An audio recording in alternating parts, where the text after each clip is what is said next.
Xeyr ola, bu gün hamımız qara giyinmiş. Sabun olsaydı ağları yuyup gelir.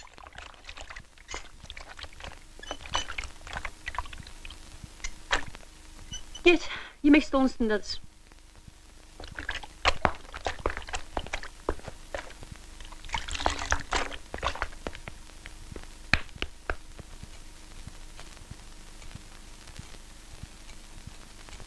Uşaqlar yeyiblər. Laf elə tutaq ki, yiyiblər. Uşağa da özün soğan çöyü verərlər başa dönü. Bəli də, yenə də başladı. Görmürsən ki, müharibə gedir? Kör deyiləm, görürəm. Amma xalqın da kişiləri vardı. Gül kim uşağını da saxlayır, arvadını da. Bir mən kül başım bəxti qaradı. Uşaqlar, anamız biraz əsəbləşib, bu sözləri ürəkdən demir.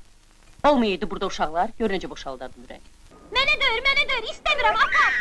Hardan getirmişsən, apar ora! Heç bu da sözdür! Ay qardaş, gör bu kağız mənədir! Mənə döyür axı! Vay, mənə döyür axı, mənə döyür axı! Ay bala! Bilmirəm.